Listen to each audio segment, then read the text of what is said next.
विधानसभा चुनावों तक कांग्रेस राहुल गांधी की भारत जोड़ो यात्रा को क्रांतिकारी मानकर चल रही थी, लेकिन जब नतीजे सामने आए तो साफ हो गया कि भारत जोड़ो यात्रा से कांग्रेस को सिर्फ मोहब्बत की एक दुकान मिली और कुछ नहीं।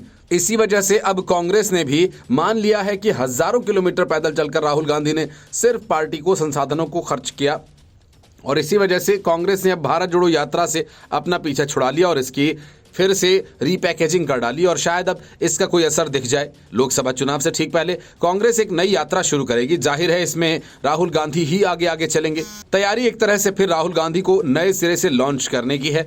कांग्रेस ने इसके लिए नई यात्रा के लिए नया नाम चुना है, भारत न्याय यात्रा। मतलब कि भारत को जितना जोड़ सको जोड़ लिया। अब कांग्रेस न्याय यात्रा निकाल रही है। लोकसभा चुनाव से ठीक पहले राहुल गांधी ये यात्रा 14 जनवरी से पूर्वोत्तर राज्य मणिपुर से शुरू कर 20 मार्च को मुंबई में खत्म करेंगे। 14 राज्यों से गुजरने वाली इस यात्रा के दौरान राहुल करीब 6200 किलोमीटर बस से और पैदल नापेंगे।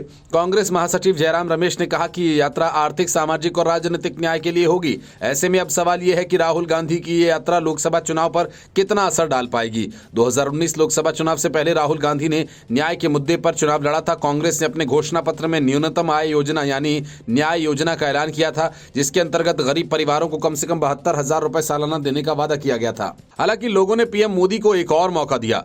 चुनाव के बाद कांग्रेस ने अपनी समीक्षा में पाया कि लोगों को न्याय योजना के बारे में ज्यादा मालूम ही नहीं था। अब 2024 लोकसभा चुनाव से पहले राहुल गांधी की यात्रा का नाम जिस तरह न्याय यात्रा रखा गया, उससे संभव है कि कांग्रेस एक बार फिर न्यूनतम आय योजना के अपने पुराने मुद्दे को नए सिरे से लॉन्च करने जा रही है।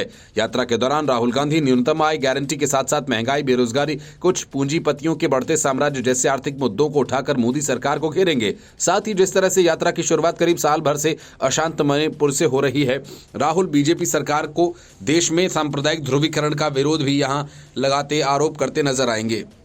राहुल सितंबर 2022 से जनवरी 2023 के दौरान कन्याकुमारी से कश्मीर तक पैदल भारत जोड़ो यात्रा निकाल चुके हैं, जिसके बाद कर्नाटक और तेलंगाना में कांग्रेस ने सरकार बनाई, लेकिन राजस्थान और मध्य प्रदेश और छत्तीसगढ़ में चुनाव हार गए। देखना होगा कि राहुल गांधी की दूसरी यात्रा कितनी हिट होती है और क्या इस बार उनका न्याय कार्ड चल पाएगा। राहुल गांधी की ये यात्रा इस बार 14 राज्यों को कवर करेगी। 6200 किलोमीटर ये यात्रा चलेगी। कांग्रेस महासचिव जयराम रमेश ने बताया कि इस बार यात्रा का माध्यम बस और पैदल होगा।